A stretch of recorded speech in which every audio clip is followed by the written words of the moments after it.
Democratically elected prime minister के तौर पर जब नरेंद्र मोदी जवाहरलाल नेहरू का रिकॉर्ड तोड़ने जा रहे हैं, मोदी जी की के कार्यकाल में चीजें ड्रास्टिकली बदली क्योंकि वो नीचे मिट्टी से आते हैं।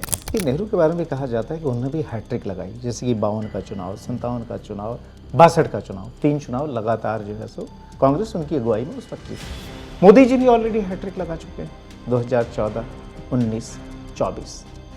इन दोनों हैट्रिक के बीच भी कोई आप बड़ा फर्क देखते हैं? आप ये दोनों में कंपैरिजन करेंगे, एक व्यक्ति को काफी वेल फिट रखें, एक को व्यक्ति को आप बिल्कुल कोई सुविधा ना दें, दोनों को कहें कि रेस करिए और वो रेस करने वाला आदमी या सुविधाओं में वो आपकी बराबरी से आगे निकल जाए, आप क्या तुलना करेंगे? फ्रीडम ऑफ स्पीच के लिए भी नेहरू की काफ़ी तारीफ की जाती है कि उन्होंने अभिव्यक्ति की आज़ादी को प्रोटेक्ट किया। हमने गिनाया पहले आपको, मजरू सुल्तानपुरी से लेकर के, बलराज साहनी से लेकर, KR मलकानी से लेकर के, डालमिया से लेकर, ये कब बंद हुए थे? 17 पुस्तकें कब प्रतिबंधित हुई थी? देश को पहला जो है एक तरह से कह सकते हैं कि आदिवासी राष्ट्रपति जो है वह नेहरू के ज़माने में नहीं मिला, वह जो है सो नरेंद्र मोदी के ज़माने में मिला। गांधी जी ने जो कल्पना की थी कि हमारे शासक कैसे हों, उस पैरामीटर पे कोई आदमी अगर अपने को खरा साबित किया है तो ये mister Modi major cornerstone है किसी भी पर्सनालिटी को कंपेयर करने और एसेस करने का। इस क्राइटेरिया पर अगर दोनों के कार्यकाल को देखना हो तो आप इसको कैसे डिफाइन करना चाहेंगे? आज़ादी के बाद से लेकर 2014 तक किसी ने मुल्क में सपना नहीं देखा कि 100 वर्षों बाद ये देश कहाँ खड़ा होना चाहिए। डेमोक्रेटिकली इलेक्टेड प्राइम मिनिस्टर के तौर पर जब नरेंद्र मोदी जवाहरलाल नेहरू का रिकॉर्ड तोड़ने जा रहे हैं, वो एक उचित मौका है जब हम इस कंपैरिजन को कर सकते हैं कि आखिर नेहरू के मुकाबले मोदी कहाँ पर हैं। और इसको समझने के लिए हमारे साथ हरिवंश जी हैं, राज्यसभा के उपसभापति से ज़्यादा एक वरिष्ठ पत्रकार के तौर पर, जिन्होंने कि अपने बचपन में नेहरू का कार्यकाल देखा और अब जो है बहुत करीब से जो है प्रधानमंत्री मोदी का कामकाज देख रहे हैं। चूँकि ये जो पीरियड है, अगर देखा जाए 1952 में पहले चुनाव हुए, 1964 में जब नेहरू मरे तब तक का वो जो लगातार कार्यकाल है नेहरू का, वो 4,398 दिनों का है। उसके सामने 10 जून 2026 को प्रधानमंत्री नरेंद्र मोदी 4,399 दिन लगातार प्रधानमंत्री के तौर पर काम करते हुए हो जाएंगे।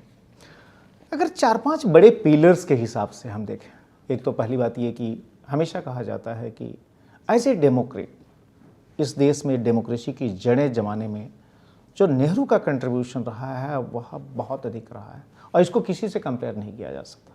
तो अगर डेमोक्रेसी के इस पैरामीटर पर ही कि कौन ज़्यादा डेमोक्रेट था या किसके मुकाबले किसका रिकॉर्ड बेहतर माना जाएगा, अगर इसी को देखना हो तो नेहरू के मुकाबले आप नरेंद्र मोदी को कहाँ पाते हैं और क्यों? ब्रिजेश जी, सबसे पहले मैं इस असाधारण उपलब्धि के लिए आपके माध्यम से देश के प्रधानमंत्री आदरणीय नरेंद्र मोदी जी को देश के एक नागरिक के तौर पर, मैंने उल्लेख किया, एक नागरिक के तौर पर आपसे आज मैं बात कर रहा हूं, एक पत्रकार और देश को नज़दीक से देखने वाले पृष्ठभूमि जो रही उसके आधार पर मैं सबसे पहले शुभकामनाएं देना चाहूँगा कि आदरणीय प्रधानमंत्री जी अपने इस रिकॉर्ड तोड़ने के साथ ही जो लगातार अपने जीवन में वो नए रिकॉर्ड असाधारण बना रहे हैं और नया अध्याय लिख रहे हैं, वह लगातार करें, ये शुभकामनाएं हैं मेरी उनके लिए। साथ ही आप गौर करें एक और चीज़ जिसकी चर्चा आज नहीं हो रही है, प्रधानमंत्री बनने के पहले नरेंद्र मोदी जी 13 वर्ष तक एक राज्य के सबसे सफल मुख्यमंत्री रहे हैं, अत्यंत विपरीत परिस्थितियों में रहे। ये 25 वर्षों का रिकॉर्ड, तो वो तो अनूठा रिकॉर्ड है। अगर आप उसकी चर्चा करने जाएं तो वो तो सीएम टू पीएम अगर लगातार जो है वह उस रिकॉर्ड के बराबर तो कोई है ही नहीं। मुझे तो करना ही चाहिए क्योंकि मैं जब देश में पॉलिटिशियंस का इवेल्युएशन करूंगा तो एक व्यक्ति जो 2002 में पद ग्रहण करता है और एक राज्य को किस तरह ट्रांसफॉर्म कर देता है। और अगर मैं आपको प्रिसाइजली कहूं तो 7 अक्टूबर 2001 जब वो गुजरात में पहली बार मुख्यमंत्री बने, 2002 का जिक्र कर रहे हैं, उन्होंने पहला चुनाव बतौर मुख्यमंत्री जीता और वहां से लेकर 2014 जब देश के प्रधानमंत्री बने उसके पहले तक गुजरात के उनके व्यक्तित्व का निर्माण उससे पहले का है, वो मैं उस पर हम लोग बाद में चर्चा करेंगे। पर दो मेजर चीजें मैं आपको बताऊं जिस फर्क की आपने बात की। पंडित जी जब प्रधानमंत्री बने तो देश की आबादी 34 करोड़ थी। पंडित जी के पीछे आजादी की लड़ाई की आभा थी। आजादी के सभी लड़ाई के नेताओं का एक यश और सम्मान था समाज में, समाज उनको स्वीकार करता था। गांधी जी की उनके पीछे गांधी जी रहे हैं, ये लोगों के अंदर भाव था और उनका अपना कंट्रीब्यूशन था। और पार्टी कांग्रेस उसको फ्रीडम वाली पार्टी के तौर पे देखा जाता था। ये सारी पृष्ठभूमि और सारी बैकिंग उनके साथ थी। एक ऐसा व्यक्ति जिसके पास कोई बैकिंग नहीं थी। हाँ, अगर पृष्ठभूमि की चर्चा करें तो फिर तो मतलब कोई मैच ही नहीं है। जिस व्यक्ति ने खुद अपने नियति की इबारत लिखी तो दोनों दो ध्रुव हैं। बिल्कुल। अब बाकी चीजों के कंपैरिजन में मैं आपको कहूं तो पंडित जी के समय की कुछ चीजों को और याद कर लें, तब हम कंपेयर कर पाएंगे। जैसे उस वक्त 34 करोड़ आबादी, 53 दल, कांग्रेस के सामने कोई रीजनल पार्टी नहीं थी ब्रजेश, थी ही नहीं उस वक्त, बिल्कुल अनचैलेंजेबल। तीसरा, 52 में कांग्रेस को 364 सीट थी, लोकसभा की 489 कुल सीट्स थी। बिल्कुल। 17 करोड़ ही वोटर थे। बिल्कुल। 1952 में जीडीपी हार्डली आपका 2 लाख करोड़ के आसपास था और हिंदू ग्रोथ रेट उन्हीं के जमाने की देन है, जो 3-4% हम लोग कहते रहते हैं। पहले तो 2-2.5% 3% से चलता था और उसको हमारे मार्क्सिस्टों ने हिंदू ग्रोथ रेट का नाम दे दिया। उस पर मैं लौटूंगा। और उस समय 47 से 64 के बीच 5 आईआईटी थे, एम्स 1 था, शेड्यूल्ड कास्ट एससी मंत्री 3 से 4 थे, कभी 3-4। शेड्यूल्ड ट्राइब में कोई मंत्री ही नहीं था, मंत्री ही नहीं बना था। बिल्कुल। अदर बैकवर्ड क्लासेस में 0 मंत्री थे। ओबीसी में नेशनल हाईवे वगैरह की आप चर्चा ही नहीं करें, 3000 कुछ किलोमीटर था। और युद्ध उस जमाने के आप देख लें, भारत पाक युद्ध, गोवा लिबरेशन, भारत चीन युद्ध, और कितनी लाख एकड़ भूमि आपने गंवाई, अक्साई चीन से लेकर बाकी अक्साई चीन आपने गंवाई। तो और चीजों पर मैं आऊं उसके पहले बताऊं कि मोदी जी के कार्यकाल में क्या आज देश मैनेज करना कितना कठिन है ब्रजेश जी। 131 करोड़ आबादी थी जब वो प्रधानमंत्री बने 14 में, आज 146 करोड़ की दुनिया का सबसे बड़ा मतलब पॉपुलेशन। चीन के हम काफी आगे निकल गए और क्षेत्रफल में आप 7वें नंबर पे हैं शायद। जी हाँ। तो रिसोर्सेस के मामले में प्रकृति ने आपको उस उदारता से नहीं दिया कि आपके पास पेट्रोल पंप और बाकी चीजें और पेट्रोल कुआं और नेचुरल रिसोर्सेज जो हैं, रेयरेस्ट ऑफ रेयर जो कहते हैं, अर्थ मिनरल, वो सब कुछ भी नहीं है आपके पास। और आज 14 में 466 दल थे, आज 744 दल हैं।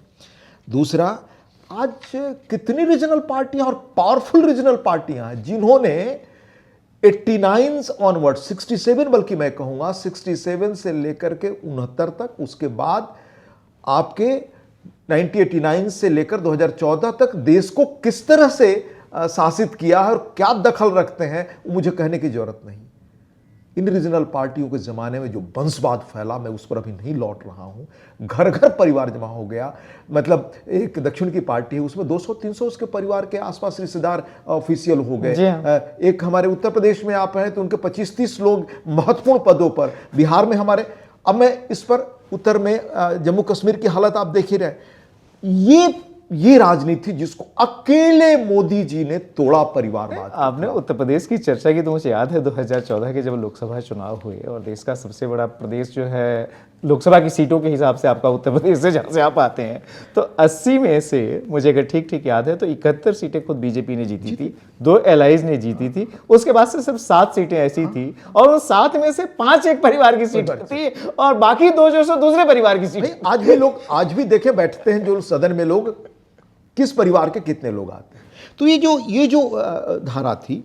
और दूसरी उल्लेखनीय चीज कि इस माहौल में जो मैं आपको बता रहा हूं, उसमें कोई व्यक्ति अपने व्यक्तित्व के आधार पर, वहां ऊपर से गांधी जी के नेतृत्व में तय हुआ कि पंडित जी होंगे।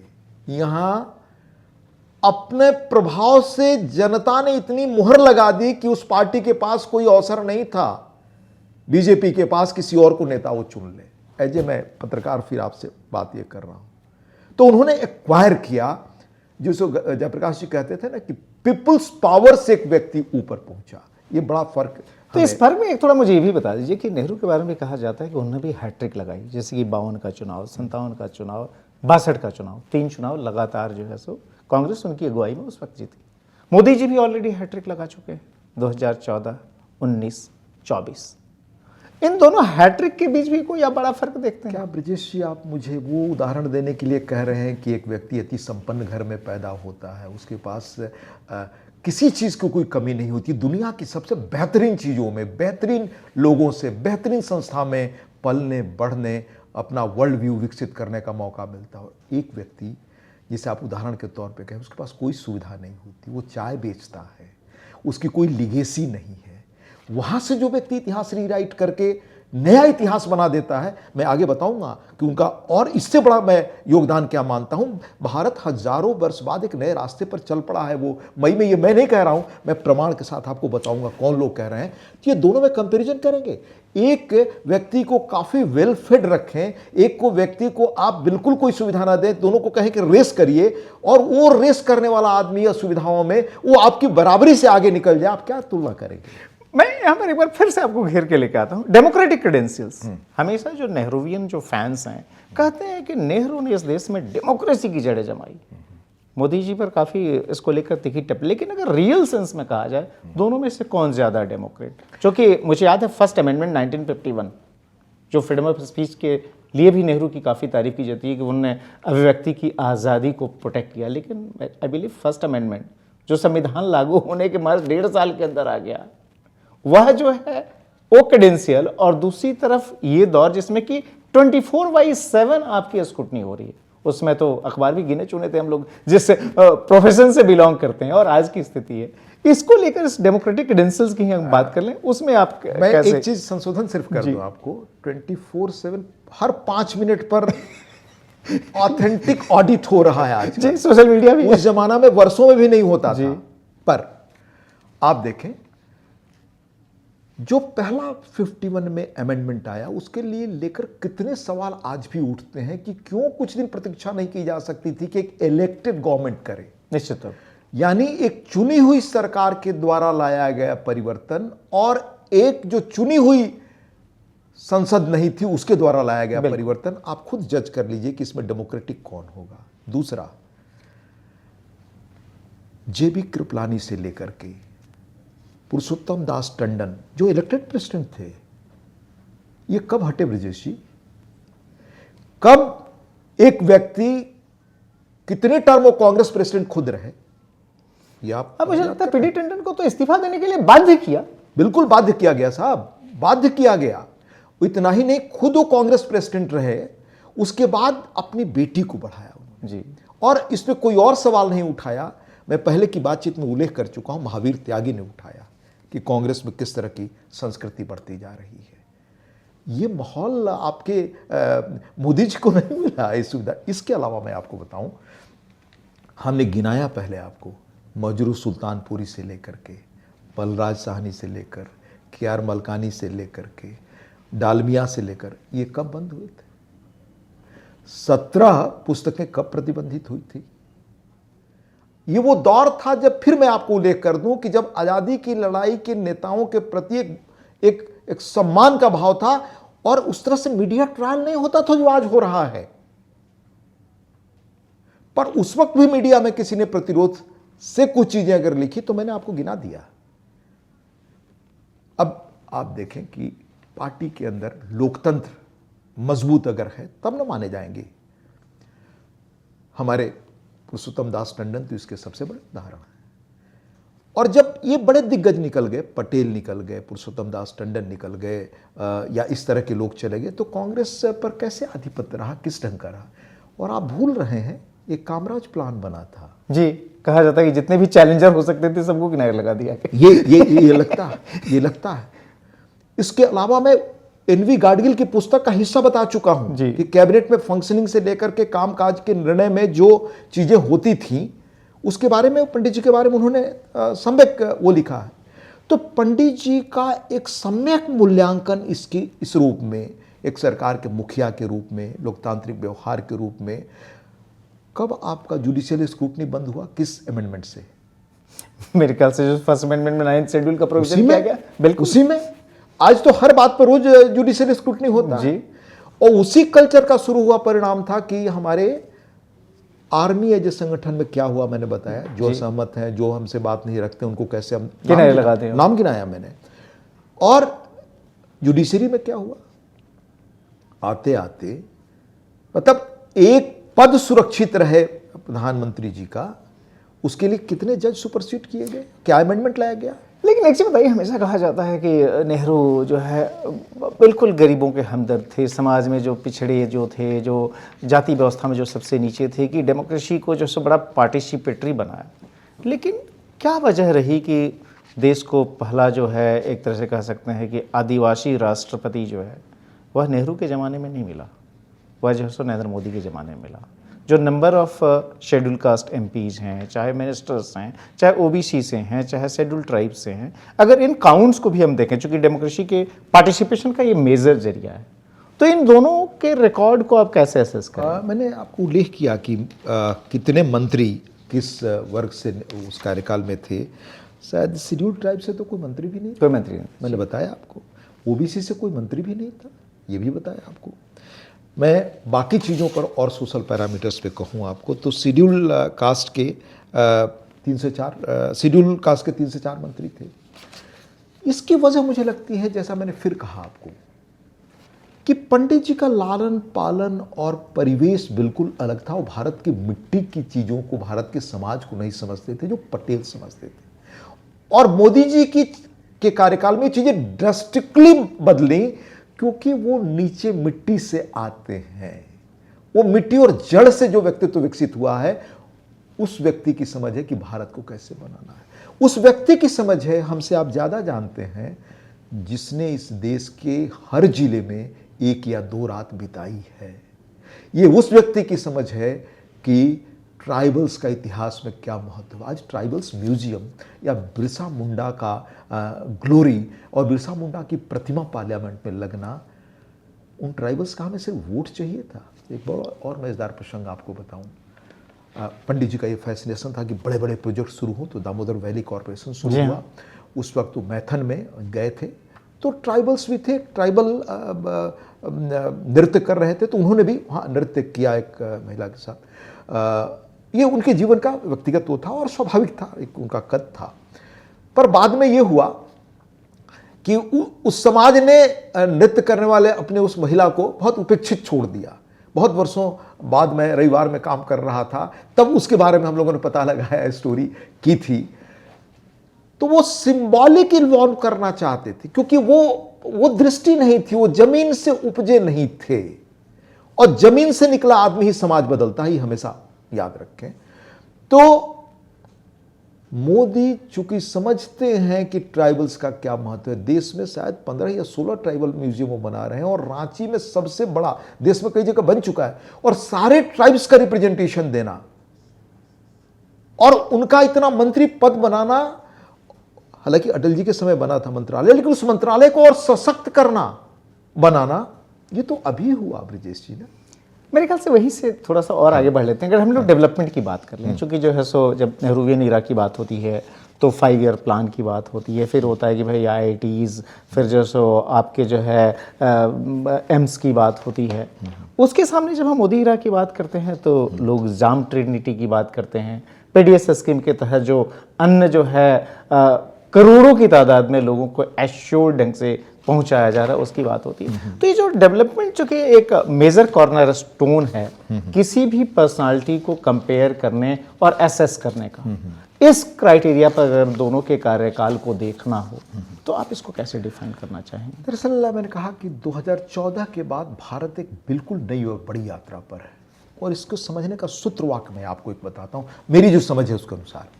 मैं भी हाल में केवड़िया गया था, और वहाँ सरदार पटेल की प्रतिमा देखी, मेरे अंदर के जो भाव आए मैंने वो लिखा।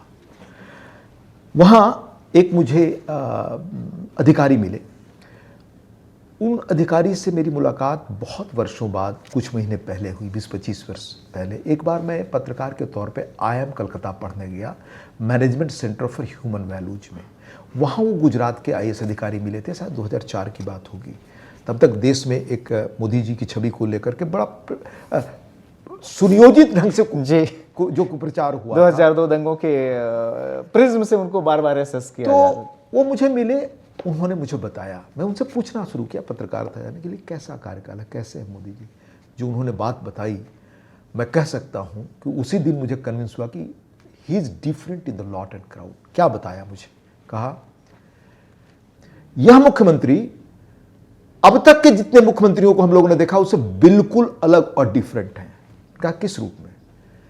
कहा कि एक एक जिले में जाकर के वो महीने में हर एक जगह का कार्यक्रम, वहाँ का प्रोग्राम देखना, इवेल्युएट करना, क्या कार्यक्रम चला है धरातल पर। दूसरी उल्लेखनीय बात कही जो उनमें अद्भुत गुण है, जो अब तक के शायद किसी बड़े राजनेता में ऐसा देखने को नहीं मिला। कहा कि वो चुपचाप पीछे बैठ करके धैर्य से सबको सुनते हैं, एक एक बात सुनते हैं, अंत में परामर्श देते हैं, यानी वो धैर्य सुनने की। कहा अपना अपना टिफिन लेकर लोग आते हैं, ये मुख्यमंत्री सर्किट हाउस में ठहरते हैं, कम से कम खर्च में। ये एक बड़ी चीज है, मुख्यमंत्री या मंत्री बनते हुए जो लवाजमात लेकर, भीड़ लेकर के और आसपास एक चापलूसों का दौर लेकर के, और जब घर पे खाली वक्त में बैठे तो एक अपना मंडली बना करके सिर्फ गप में समय लगाने का। कहा he is completely different from the grammar of today's politics. और ये हम अपने अनुभव से कह सकते हैं। हमारी जो भी छोटी मुलाकातें, कम मुलाकातें हमारी, क्योंकि हमारा कोई फंक्शनल रिश्ता नहीं है। तो उनका मुख्यमंत्री का जो कार्यकाल रहा, मैं तो उसका विटनेस रहा हूँ। वो मैं बता सकता हूँ कि सचिवालय में जो उसके पहले के मुख्यमंत्रियों के दौर में जो बिल्कुल जो भीड़ एक लगी रहती थी पैरवी करने, और जो सब तमाम किस्म की जो चीज़ें होती हैं, इनके आने के साथ वो सारी चीज़ें खत्म हो गई। जो परफॉर्मेंस ओरिएंटेड जो एक पॉलिटिक्स और गवर्नेंस जो जिससे कि गुजरात का मॉडल बना, वो जो है उसकी जड़ में जो इस तरह की तमाम माल प्रैक्टिसेस को रोकना, और परफॉर्मेंस के लिए जो है न सिर्फ खुद को बल्कि अपने मंत्रियों को भी जो है इनकरेज कर, इसीलिए चिंतन शिविर का दौर शुरू हुआ, जिसमें कि उन्होंने उन अधिकारी ने आपको बताया किस तरीके से बड़े पेशेंटली पीछे बैठ के खुद सुना करते थे। IIM के प्रोफेसर से सारी की सारी ट्रेनिंग दिलवाई, वो अप्रोच जिसकी तरफ आप इशारा कर रहे हैं। बिल्कुल सही आप कह रहे हैं। मैं ये कहूँ आपको कि मैं समझता हूँ कि मेरे इस कहने का लोग अर्थ लगा सकते हैं। गांधी जी ने जो कल्पना की थी कि हमारे शासक कैसे हों, उस पैरामीटर पे कोई आदमी अगर अपने को खरा साबित किया है तो ये मिस्टर मोदी है। क्या उनकी कल्पना थी? न्यूनतम सरकारी खर्च से आप रहें, अपने किसी नाते रिश्तेदार को आप आसपास न रखें। अब बताइए, आजाद हिंदुस्तान में कुछ एक राजनेता हुए हैं पुराने दिनों के, उस राह पर हाल के वर्षों में कोई दूसरा नाम बताइए जो चला। उनके घर के आसपास का परिवार, नाता, रिश्तेदार कोई हुआ? पहले हुए हैं लोग, जैसे कामराज वगैरह जैसे लोग थे, और भी कांग्रेस में लोग रहे हैं पहले।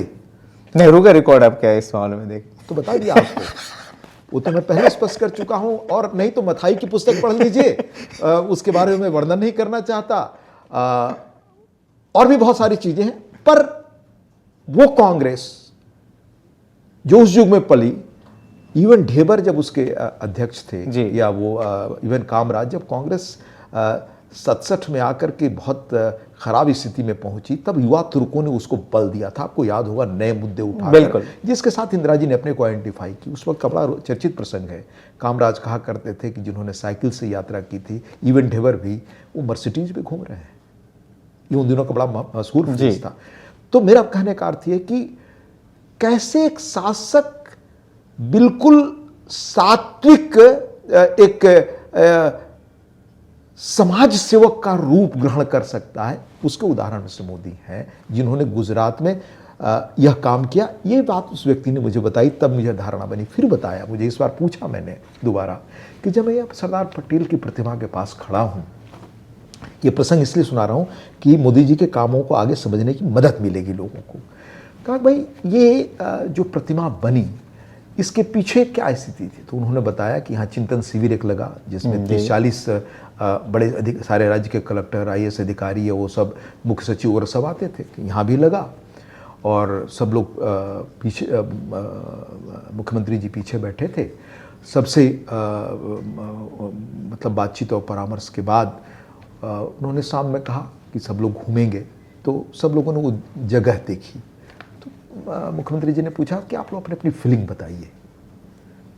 सबने बताया कि बहुत सुंदर है, अलौकिक सौंदर्य है, नर्मदा बह रही है, पहाड़ इतना सुंदर है, प्रकृति का अद्भुत सौंदर्य है। यहाँ इसका उपयोग हो, ये हो, फला फला, वो बातचीत हुई। अंत में मोदी जी ने क्या कहा, लोगों ने पूछा तो कहा कि सृष्टि का मतलब विराट एक यहां सौंदर्य का बोध होता, ऐसा काम करो जो देखने में बहुत विराटता हो पर सबसे कॉमन मैन के जीवन को स्पर्श करे। ये सपना, ये ड्रीम परिणाम था जो हमने दुनिया की सबसे बड़ी मूर्ति डेमोक्रेटिक पार्टिसिपेशन से उस व्यक्ति की बनाई, सरदार पटेल की, जिनको भुला और मिटा देने की हर संभव कोशिश हुई, जिनके बारे में क्रुश्चेव जब भारत आए थे तो टिप्पणी की थी कि बिना ब्लड सेट के 550 से अधिक राज्यों को एक कर देना, यह अद्भुत आश्चर्य की बात थी। दूसरी बात जो मेरे दिमाग में वहां खड़ा होते हुए आई कि जब मैं पहली बार विदेशी अमेरिका गया 84 में, तो हमें बताया गया कि यहाँ की लिबर्टी, जी, statue of liberty, statue of liberty देख लीजिए, क्योंकि दुनिया की सबसे बड़ी प्रतिमा है। आज जब मैं वहां खड़ा हुआ तो ये फक्र कि इतना बड़ा सपना कोई व्यक्ति, लोग कहते हैं कि भारत के पास संसाधनों का अभाव है, ये है वो है, उन परिस्थितियों में एक व्यक्ति ने कर दिखाया, ये क्या असाधारण बात है। आज दूसरी प्रतिमा उनसे कम सरदार पटेल से चीन की है जी। और सारा देश की स्वदेशी टेक्नोलॉजी से हुआ। उसका एक पक्ष और महत्वपूर्ण है, वो ये कि योजना शायद 62-63 में पंडित जी ने नींव डाली थी। तो आप सरदार सरोवर डैम की बात कर रहे हैं। मैं वहां पर आ रहा था कि सरदार के नाम पर सरदार सरोवर बांध नर्मदा में, वही केवड़िया नामक जगह जहां पर ये है, वहां पर नेहरू के जमाने में फाउंडेशन स्टोन लगा और मोदी जी ने उसको पूरा किया। उनकी कार्यशैली के बारे में बताते हुए मैं आ रहा हूं वहां पर एक चीज और मैं बता दूं कि इससे लाभ 3 राज्यों को मिलना था, मध्य प्रदेश, गुजरात और महाराष्ट्र जी। इन 3 राज्यों को लाभ मिलना था। 900 करोड़ में वो योजना पूरी होनी थी, 2017 में आकर के वो पूरी हुई 90,000 करोड़ में। बिल्कुल। ये पूंजी किसकी लगी? और सिर्फ एक उदाहरण मत मानिए, 1952 के बाद देश में कितने बड़े प्रोजेक्ट्स के नींव डाले गए, वो अनअटेंडेड रह गए थे, अब पूरा हो रहा है। कॉस्ट ऑफ डिले का आप नुकसान अनुमान लगा सकते हैं। आज एक योजना की अगर नींव पड़ती है तो उसका उद्घाटन भी होता है, और प्रधानमंत्री ने इसके लिए क्या किया? प्रगति पोर्टल है उनका, एक प्रधानमंत्री खुद 24/7 इन्वॉल्व होकर के देखते हैं, मॉनिटर करते हैं कि कितनी चीजें बढ़ती जा रही है। एक मैं बाई द वे थोड़ा अलग भी बता दूं कि हमारे यहाँ राजनेताओं के दरबार की, जैसे पहले राजाओं के दरबार होते जी, बिल्कुल वैसे चर्चा होती थी, मोदी जी का कोई दरबार नहीं लगता। मैं खुद जब भी मिला हूं, काम की बात उसके अलावा किसने क्या कहा, किसको कहा, न उनके पास समय है, न सुनने का समय आपको देते हैं। और कई बार मुझे लगता है कि देखिए, he is a loner 24/7 dedicated and devoted for the nation. ये मेरा अपना एहसास है, लोग इससे असहमत हो सकते हैं। जिसका कोई परिवार नहीं है, जिसने अपने को देश का परिवार को अपना मान लिया। अब इसका कॉन्सिक्वेंस समझिए।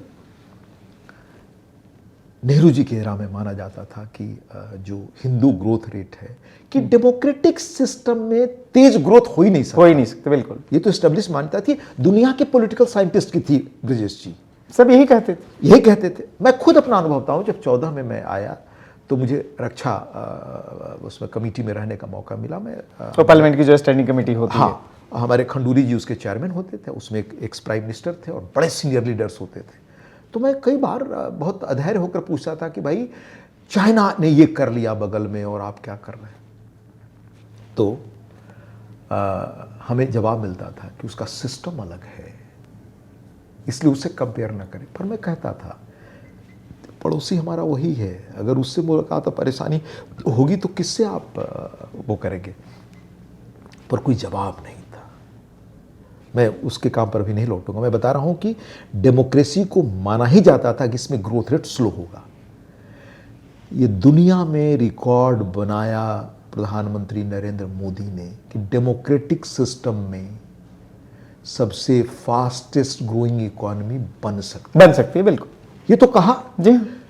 तो दुनिया के पॉलिटिकल साइंटिस्ट के लिए रीराइट करने का एक मौका आया कि डेमोक्रेसी कैन डिलीवर। ये तो गौरव 14 के बाद हमने पाया उसमें। और कब पाया? कोविड जैसी महामारी जो सदियों में कभी आती है, अभी रूस यूक्रेन के बाद, अभी मिडिल ईस्ट में क्राइसिस के बाद, तब हम दुनिया के फास्टेस्ट ग्रोइंग इकॉनमी बने हैं। क्या ये नहीं बताता कि आज कहां हम खड़े हैं? दो और उदाहरण आपको मैं बता दूं। जब ऊर्जा क्राइसिस शुरू हुई, एक ऊर्जा क्राइसिस और हल्के पैमाने पर 2008-10 के बीच जी हुई हाँ, थी, बिल्कुल, जिसमें तत्कालीन सरकार को एक बॉन्ड लाना पड़ा। यह कहते हो कि फ्यूचर जनरेशन के लिए, फ्यूचर लोग पे करेंगे, शायद 1.5 लाख करोड़ का, स्मृति से कह रहा हूं, वो बॉन्ड लिया गया इसी पेट्रोल और उसकी फाइनेंसिंग के लिए। इस सरकार ने 21-22 में उसको 3 लाख करोड़ रुपए पे किया है। 3 लाख करोड़। जब इतना बड़ा क्राइसिस डेवलप हो गया, जब इसके पहले नहीं था, और यह भी याद रखिए कि हम दुनिया के सबसे बड़े आबादी वाले देश हैं, हमारी एनर्जी नीड्स बहुत बड़ा, बहुत ज्यादा। तो कैसे हम मतलब महीने भर में तो पूरा देश घूमे हैं। आज साउथ अफ्रीका से लेकर के एशिया के कई देशों में आप ब्लैकआउट हो रहा है, पेट्रोल की राशनिंग हो रही है, डीजल की राशनिंग हो रही है, कई जगहों पर यूनिवर्सिटीज वगैरह बंद रही। तो आप घटनाएं जानते होंगे। भारत में कहीं आपने क्राइसिस सुनी इस तरह की? कहीं भी सुनी? तो ये मैनेज करना कैसे संभव हुआ ब्रजेश जी? किसी को इस पर जाना चाहिए, तब वो मोदी के कार्यकाल को समझ पाएंगे। ये 2-3 उदाहरण और बता दूं मैं आपको। आते ही सत्ता में 14 से ये प्लानिंग शुरू हुई कि भाई हमारी एनर्जी नीड्स को कैसे हम मीट आउट करें, इस पर इतने लाख करोड़ लगता है, कैसे कम करें। इथेनॉल की ब्लेंडिंग आज 10% पहुंच गई। रेलवे का विद्युतीकरण बड़ी तेजी से हुआ। कितने डीजल, बिल्कुल, डीजल इंजन ही होते थे नॉर्मली। हाँ, और कितना डीजल हमें कम करना पड़ा ऐड करने के लिए। हम अगर 21 देश से मंगाते थे अपनी एनर्जी नीड्स के, हमने 41 किया। बिल्कुल, हमने स्टोरेज कैपेसिटी बढ़ाया, हमने रिफाइनिंग स्टोरेज कैपेसिटी बढ़ाई। तो कोई अगर देखेगा तो ऐसे 10 कदम उठाए गए हैं, पर देश न कोई बताता है, न कोई एडुकेट करता है, न कोई कहता है कि आज हम इतने बड़े क्राइसिस में, जब हमारे पास न तेल है न बाकी चीजें हैं, कैसे हम मैनेज कर लिए हैं। तो ये होता है दिन भर साधना से, तप से, काम से 24 घंटे, उसका ये परिणाम है। दूसरा मैं उदाहरण बताऊं, आपको याद होगा 2012-13 के आसपास एक बार स्टेट्स ने जो सेंट्रल पूल के पावर ग्रिड है उनसे ज्यादा पावर खींची जी, उसकी वजह से जो है 12 या 13 घंटे ब्लैकआउट रहा। जी हाँ, बिल्कुल। ट्रेनें ठप, माइंस में जो लोग ठप हैं, घरों में, यानी लगभग 50-60 करोड़ से अधिक की आबादी, 9% दुनिया की अंधेरे में जूझती रही। उस वक्त जितना डिमांड था उससे आज दोगुना से अधिक हमारे पास डिमांड है। अभी मैं हाल का फिगर देख रहा था, क्योंकि फिगर समय लगेगा नहीं तो मैं आपको बताता है कि आज क्यों संकट नहीं हुआ। किसी ने सोचा ये कैसे हुआ? आप सौर ऊर्जा में कहां पहुंच गए दुनिया में? 3 गीगावाट या कितना बनता था, आज दुनिया में रिकॉर्ड बना रहे हैं आप वायु ऊर्जा में कहां पहुंच गए? सौर ऊर्जा पर मैं आपको एक कहानी सुना सकता हूं कि जब गुजरात के मुख्यमंत्री थे और पहली बार उन्होंने सोलर पावर को प्रमोट करने के लिए, जो उस समय सोलर पावर नया कॉन्सेप्ट था, उसकी कॉस्ट जो थी जनरेशन की वो ज़्यादा थी। तो जब इन्होंने उसको प्रमोट करने के लिए जब वहाँ पर स्कीम लॉन्च की और ख़रीदना शुरू किया as chief minister of the Gujarat state, तो बड़ी जो है उसको अपोज किया गया। कांग्रेस, मुझे याद है वहाँ की जो लीडिंग अपोजिशन पार्टी थी, उसने कहा कि अपने आप में बहुत बड़ा घोटाला है। और वहाँ से हमारी सोलर की जो जर्नी शुरू हुई, वो रिस्क लेते हुए, पर्सनल रिस्क लेते हुए कि आलोचना के हम पात्र बनेंगे। आज जो दुनिया का सबसे बड़ा रिन्यूएबल एनर्जी पार्क जो है वो कच्छ के इलाके में स्थापित हो चुका है। तो मुझे लगता है कि ये रिस्क टेकिंग कैपेसिटी जो है, ये फोरसाइट का, ये विजन का, वो देश में शायद राजनीति में पहले आदमी थे जिन्होंने टेक्नोलॉजी के महत्व को पहचाना। अभी शिवराज सिंह जी की किताब आई है जी, उसमें बड़ा एक दिलचस्प वर्णन है कि मोदी जी पार्टी के नेता की हैसियत से कभी वहाँ आए। बाबूलाल गौड़ जी एक बार मुख्यमंत्री होते थे जी, बिल्कुल। वहाँ पर उन्होंने कुछ ईमेल की चर्चा की, तो उन्होंने कहा ईमेल फीमेल ये सब छोड़िए, बाकी बातों को की जाए। जब उन्हें गुजरात से एक तरह से क्या दलगत कारणों से निर्वासित किया गया 95 की घटना है ये, बिल्कुल। तो उस व्यक्ति की दृष्टि और क्षमता देखिए, हर चुनौती में उसको अवसर ढूंढा। वो कभी, होता क्या है राजनीति में, मैं पत्रकार रहते अनुभव किया हूँ, कभी आप पार्टी को खड़ा करते हैं, जबकि गुजरात में उन्हीं का खड़ा किया हुआ निश्चित, और मैं वो पूरी कहानी बता सकता हूँ कैसे खड़ा किया, वो आप हमसे बेहतर जानते हैं। पर उस व्यक्ति ने कहीं कंप्लेन नहीं किया, किसी के पास जाकर शिकायत नहीं की। वो अगर गए हरियाणा, गए हिमाचल, गए जम्मू कश्मीर और मध्य प्रदेश, तो वहां पार्टी के लोगों को टेक्नोलॉजी से अपडेट करना, वहां पार्टी के लोगों को ऑफिस चलाना, वहां पार्टी के लोगों को मजमून बनाना प्रेस रिलीज का, और जिस तरह से बड़े पैमाने पर ट्रेनिंग का, शिविर का जो ट्रेनिंग भारतीय राजनीति में कांग्रेस के सेवा दल में पहले चलता था, गांधी जी ने चलाया था, जो समाजवादियों में चलता था, सबने अपना ट्रेडिशन छोड़ दिया, पर पार्टी को किस तरह से खड़ा किया उन्होंने, see the part of his personality. मुझे तो लगता है कि जो टेक्नोलॉजी का उपयोग आज जो भारत की जो नई संसद की जो बिल्डिंग है उसमें भी आई थिंक जो है टेक्नोलॉजी को जिस लेवल पर लेके जाया गया। अब जब हम आए थे तो हमारे यहाँ पार्लियामेंट के मेंबर के रूप में पेपर्स आते थे, अगर वो पेपर्स हम महीने भर का रखें तो कमरे भर जाते थे। आज हम पेपरलेस हो चुके हैं। दूसरी चीज मैं आपको महत्वपूर्ण बताऊं कि टेक्नोलॉजी के महत्व को कोई समझा, क्योंकि टेक्नोलॉजी में अगर आप पिछड़ जाते हैं तो आपके भविष्य नहीं होता। यही हम अगर इतिहास देखें तो जब बाहर से तोप लेकर लोग आए तो हम भाले से मुकाबला कर रहे थे, और इसीलिए से लेकर यहां तक। उसमें एक और प्रसंग बता दूं, क्या फोरसाइट है व्यक्ति की। डोकलाम जैसा मामला हुआ, 5G आपका तय हुआ था वहां से, पर हुआ कि नहीं, अगर 5G लेंगे तो हमारे डाटा कॉम्प्रोमाइज होंगे, हमारी इंफॉर्मेशन कॉम्प्रोमाइज होंगे। और हमने क्या किया, हमने देश के एक IIT से मिलकर के प्राइवेट कुछ और लोगों को खड़ा करके और खुद अपना 2 या 3 वर्षों में, जहां पर कई हजार करोड़ रुपए लग करके चीन ने डेवलप किया था, उसके मुकाबले सबसे सेफेस्ट डेवलप कर लिया। ये क्या आप असाधारण मानते हैं चीज। हम बाहर जाते थे, फ्रांस गए तो हमें कहा गया कि आप चलिए एफिल टावर देख लीजिए। आज एफिल टावर से बड़ा हमारा चेनाब का ब्रिज बना, और एक महिला ने बनाया, महिलाओं का एम्पावरमेंट। मैं अगर इस पर जाऊं, दूसरा जाऊं, उसी कल्चर की देन थी जो पंडित जी के ज़माने से आ रही थी। तो और बहुत ऑनेस्टली हमारे 2 प्रधानमंत्रियों ने 2 बातें कही, उसका मैं उल्लेख करना चाहूँगा, उससे कंपेयर करना चाहूँगा जो बात आपने पूछा है। माननीय मनमोहन सिंह जी ने कहा, और मैं मानता हूँ कि ईमानदार कन्फेशन था उस व्यक्ति का, कि देश की सबसे बड़ी आंतरिक चुनौती नक्सल प्रॉब्लम है। पर एक प्रधानमंत्री रोग को आइडेंटिफाई कर दे और उसको निदान न करे, सोल्यूशन के लिए अपेक्षा नहीं की जाती। आज नक्सलवाद खत्म हो चुका मुल्क से, और खत्म नहीं हुआ, वहां विकास का नया इतिहास लिखा गया। उसको किस तरह विकसित किया जाए, एस्पिरेशनल डिस्ट्रिक्ट्स बनाए गए जहां सबसे बढ़िया ऑफिसर भेजे गए। ये इस दृष्टि के बारे में कभी सोचना चाहिए। अभी अमेरिका में एक किताब आई है वैन डैंग की, ब्रेकनेक।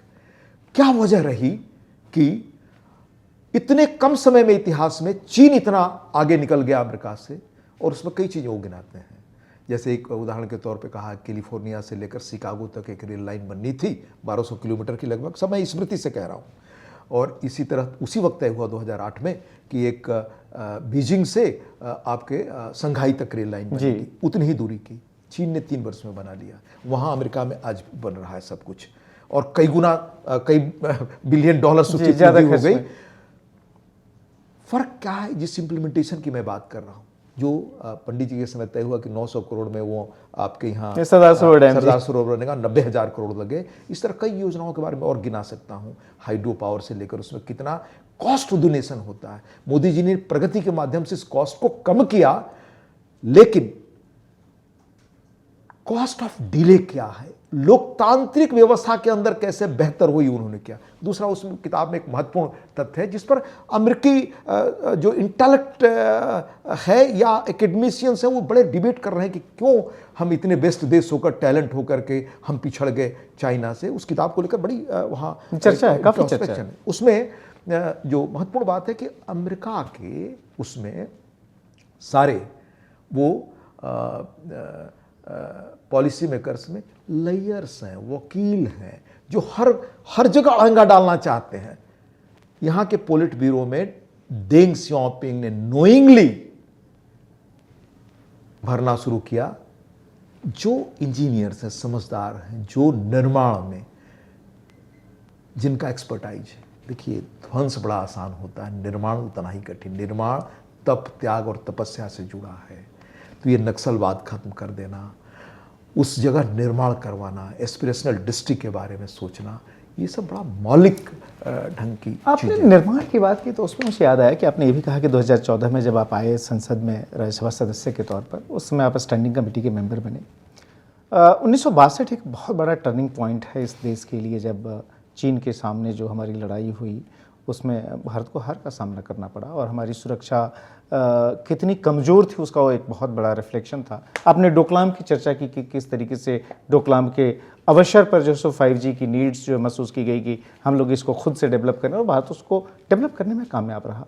अगर हम इस डिफेंस यानी सुरक्षा चुनौतियों की ही बात कर लें, अगर इन दोनों प्रधानमंत्रियों को, the first prime minister Nehru के समय में जो इस देश की सुरक्षा की जो हालत थी, जो हमारी रक्षा तैयारियां थी, और आज हम जहां पर हैं, जहां पर कि हम न्यूक्लियर ब्लैकमेल को भी हम गांठते नहीं हैं पाकिस्तान के सामने, हमने बार बार ये साबित किया, क्योंकि बहुत समय तक तो इस देश में ये कहा गया कि भाई पाकिस्तान भी एक न्यूक्लियर कंट्री है, इसलिए जो सो आप उसके साथ लड़ नहीं सकते।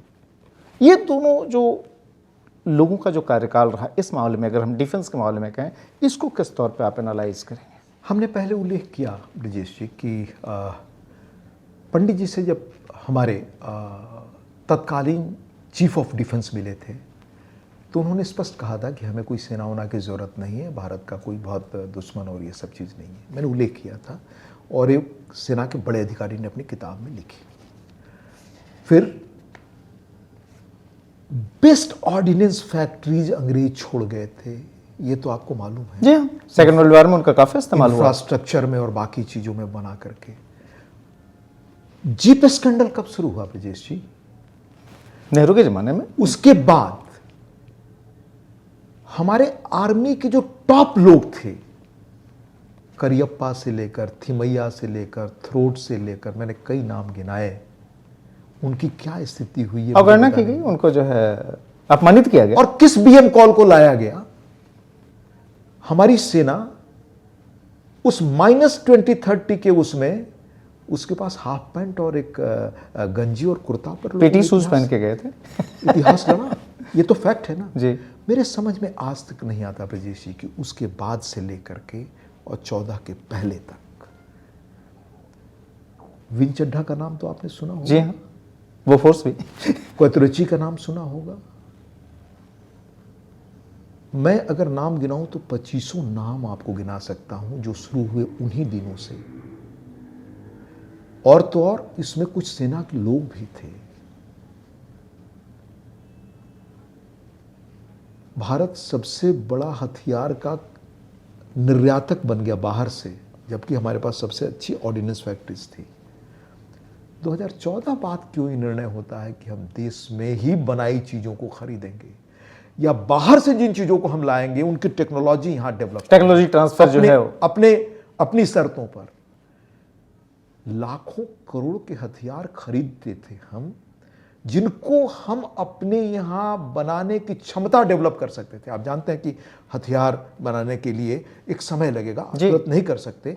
आज हम 22,000 करोड़ से अधिक की राशि का हम हथियार बाहर बेच रहे हैं। और अभी हाल में एक जो क्वेड का शायद उसमें था, उसमें भारत के ब्रह्मोस से लेकर कितनी बड़ी मांग आई है मुझे बताने की जरूरत नहीं। कई सारी देशों ने जो एक एक करके लेना शुरू किया है। भारत ने तय किया कि नहीं, हम बेस्ट डिफेंस हथियार अपना देश में बनाएंगे।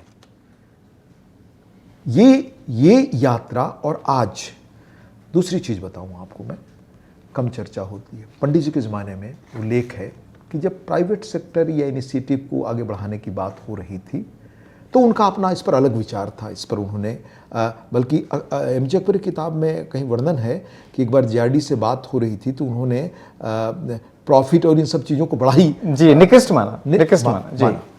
तो उस वक्त के ये हालात थे। आज 2 लाख से अधिक स्टार्टअप हैं देश में जी।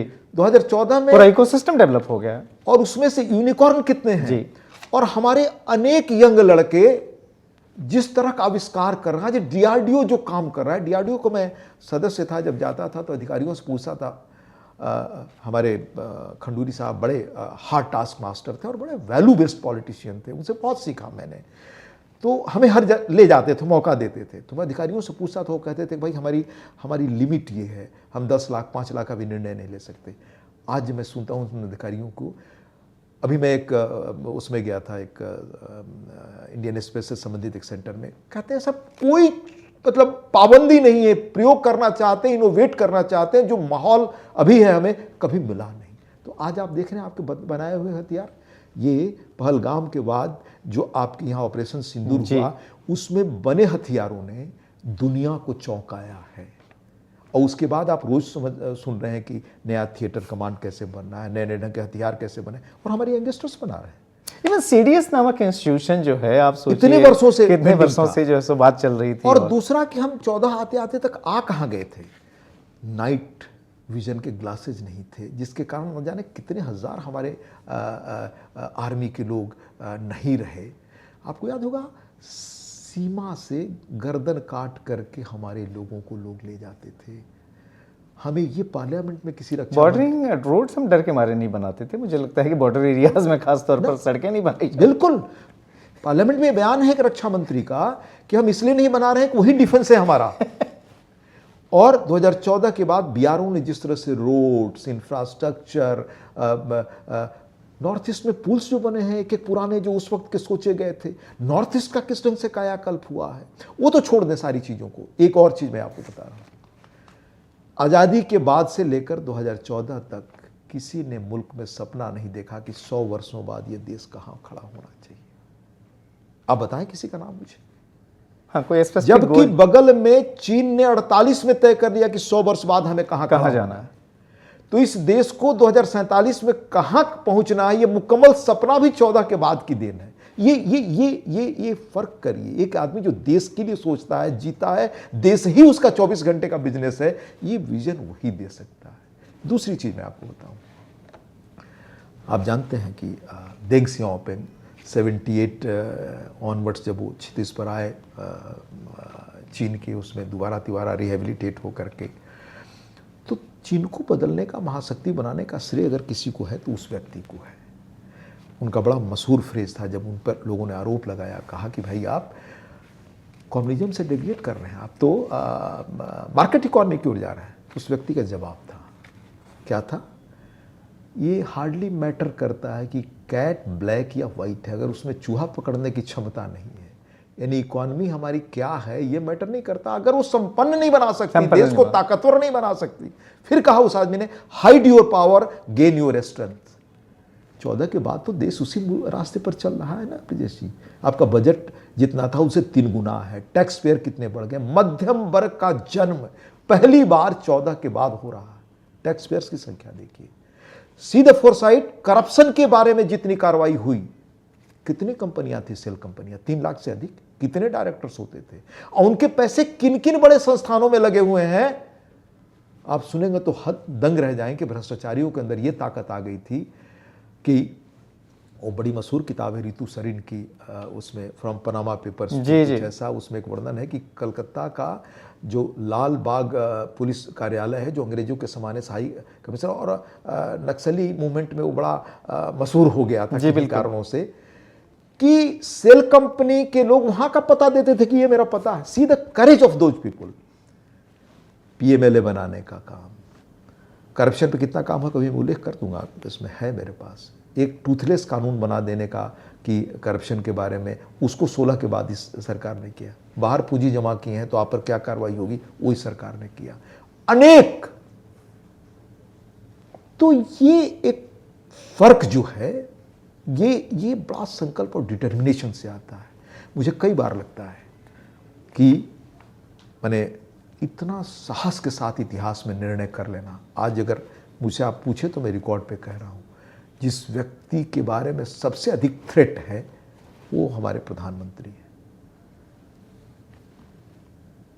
करप्शन पे कार्रवाई करना और अंदरूनी इस तरह की ताकतों का जो जाल है, वो आप मुझे बेहतर जानते होंगे इंटरनेशनल पॉलिटिक्स में, बाकी बाहरी ताकतों का जो भी है, फिर भी इस संयम, धैर्य और दूरदृष्टि से निर्णायक इतना डिसीजन लेना, ये कैसे संभव होता है। कई बार मैं सोचने की कोशिश करता हूं उनके बारे में, तो मुझे एक बड़ा प्रामाणिक दस्तावेज मिला उनको समझने का कि 2086 वगैरह में जब कहीं उनको मौका नहीं था कि वो मुख्यमंत्री प्रधानमंत्री बनेंगे, तो उनकी ताकत और ऊर्जा कहाँ से मिलती है, वो मैं नेक्स्ट बातचीत में आपको निश्चित बताऊंगा। मैं जो एक चीज़ और समझना चाहता हूँ, क्योंकि आपने इंटरनेशनल एस्पेक्ट की बात की जी, कि किस तरीके से दुनिया में आपने चाइना का एग्जाम्पल दिया, हमारी जो ग्लोबल स्टैंडिंग है, चूँकि देखिए जब नेहरू की बात करते हैं या फिर जब नेहरू का सिलेक्शन एक तरह से किया महात्मा गांधी ने देश के पहले प्रधानमंत्री के तौर पर, सिलेक्शन इसलिए कह रहा हूँ क्योंकि कोई और निर्वाचन नहीं हुआ था, तो जो सिलेक्शन हुआ था उसका प्राइमरी कारण ये बताया गया कि उस समय के जो तमाम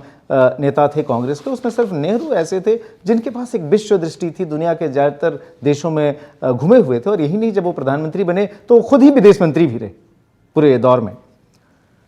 जो इंडिया की जो ग्लोबल स्टैंडिंग उस ज़माने में थी, जबकि हम नॉन अलाइंड मूवमेंट की बात कर रहे थे, हम उसके लीडर बने हुए थे। यही नहीं जो है, हम जब पंचशील की बातें कर रहे थे, जब हम कोऑपरेशन की बात कर रहे थे, बात अलग है कि हमें बड़ा, जब हम हिंदी चीनी भाई भाई कर रहे थे, उसी समय चीन ने हमें इतना बुरी तरीके से हराया, इतना हमारे पीठ में खंजर घोंपा, यहाँ तक कि सिक्योरिटी काउंसिल की सीट भारत को मिल रही थी, वो हम चीन को अपनी सदा सहायता में ऑफर कर बैठे, और जिसका परिणाम आज तक भुगत रहे हैं। तो अगर जो है दुनिया की जो हार्श रियलिटीज़ है, अगर ग्लोबल पॉलिटिक्स की, अगर उस नज़रिए पर देखना हो कि नेहरू बनाम मोदी, तो उसमें इन दोनों की पॉलिटिक्स को, जो अगर आप ग्लोबल रिलेशंस की बात करें, जो एक्सटर्नल अफेयर्स की बात करें, उसमें आप कैसे कंपेयर करेंगे? मैंने पंडित जी के कार्यकाल की बात करते हुए मैंने कुछ चीज़ों को कोट किया, फिर मैं उनको बहुत छोटे में दोहराना चाहूँगा। उनके बेस्ट बायोग्राफर में जो माने जाते हैं क्रॉकर, उन्होंने क्या लिखा, बिल्कुल, कि उनके कार्यकाल में कितने युद्ध हुए, कितनी भारत की ज़मीन गंवानी पड़ी, और भारत की प्रतिष्ठा न एशिया में थी न अफ्रीका, यूरोप और उसकी तो बात ही छोड़ दीजिए। मैं फिर कहता हूँ कि पंडित जी एक आदर्शवाद, एक कल्पना लोक, एक जो उनकी परवरिश इस परिवेश में हुई थी, बड़ी हाई थिंकिंग के व्यक्ति हो सकते हैं और रहे हैं, जो उनकी किताब डिस्कवरी ऑफ इंडिया पढ़ें, पर उसका ग्राउंड रियलिटी से कोई संबंध नहीं था, रियलिज्म नहीं था, बिल्कुल नहीं था। और ग्राउंड पॉलिटी रियलिज्म तो वही चेंज कर सकता है, कोई बिस्मार्क, कोई पटेल। उस परंपरा से मोदी जी ने समझा कि ये नारा था इस युग का, भारत का हित पहले। हम कोरे आदर्शवाद के लिए नहीं गए, भारत के हित, यही आदर्श है भाई। आपको देश बचाने का दायित्व जनता ने सौंपा है, तो आप फक्र से कह सके। अब आप गौर करते हैं कि दुनिया का सबसे ताकतवर देश जो अपने को मानता है, उनके हाल में विदेश मंत्री आए थे, वो कहते हैं कि हम अपने हित की बात करते हैं। उसी मंच से हमारा विदेश मंत्री कहता है कि पहले हमारा हित तब आप, जो हम पहले नहीं सोचते थे, न करते थे। 14 के पहले क्या होता था, आपके सीमा पर हमें अमेरिकन प्रेसिडेंट से हमारे तत्कालीन प्रधानमंत्री मनमोहन सिंह जी बात कर रहे थे, और आपके बॉर्डर पे आपके सैनिकों का गला काटा गया थे या मार डाले गए थे, वो बात छुपाई गई देश से। ये तो मैं नहीं कह रहा हूँ, ये हम याद रखें। 58 में जब कोरिया का क्राइसिस हुआ, हम यूएन से लेकर दुनिया में घूमते रहे, कहीं हमें वाहवाही नहीं मिली आलोचना की। इवन कश्मीर में किसी ने हमारा साथ नहीं दिया, जब हम कश्मीर को हम ले गए, वहां लेके गए, तो शायद पंडित जी के अंदर रहा होगा कि ये हम उच्च आदर्श की बात करें तो दुनिया हमारे साथ हो जाएगी। इतिहास ऐसा नहीं कहता। अगर इतिहास की गहरी समझ है आपको, तो ये नहीं होता। ये हमारे गांधी जी जानते थे, सरदार ने तो चिताया भी था, पटेल ने 50 में चिताया था। उसके अलावा अनेक और लोगों ने समय से, पर हमारे मिलिट्री के टॉप लोगों ने उस वक्त ये कहा था। आज हमारी विदेश नीति क्या बात करती है, आप जरा तुलना करिएगा। हमारे अरब देश सबसे विश्वस्त साथी हैं आज, इजराइल विश्वस्त साथियों में। हम बराबरी के हक से, आज ही मैं खबर आपके यहां बैठे हुए देख रहा हूं कि पुतिन ने कैसे भारत की प्रशंसा की है। और अमेरिका के विदेश मंत्री, अभी सिंगापुर में क्वेड की बैठक थी ना, भारत के प्रशंसा में क्या कसीदे गाढ़े, कैसे अपने बूते आगे बढ़ रहा है, अपना कैसे प्रभाव क्षेत्र बना रहा है। आप चीन से इक्वल फुटिंग पर बात कर रहे हैं। आपने देखा चीन के साथ 2-2 प्रकरणों में, फिर हमने वो भी बताया आपको किस तरह से 5G से लेकर सब में अपनी शर्तों से। पर हाँ, एक चीज मैं कहूंगा जैसे कि इन चीजों के निर्माण में समय लगता है। भारत जिस रास्ते पर आज मोदी जी लाए हैं, अगर 47 तक इसी तरह चलता रहा तो डेमोक्रेटिकली दुनिया में सबसे विकसित देश होने का एक नया अध्याय लिख जाएगा हजारों वर्ष के लिए। एक और चीज़ बता रहा हूँ, जब मैंने कहा आपको कि सपना हमें आया कि हमें 47 तक विकसित बनना है, ये 77 से जब आसपास के देश और चीन वगैरह बदलना शुरू हो गए, तो उस वक्त मैं पत्रकारिता शुरू किया था 80 में, बम्बई धर्मिक में काम करने गया, तो किताब मैंने पढ़ी एल्विन टॉफलर की फ्यूचर शॉक।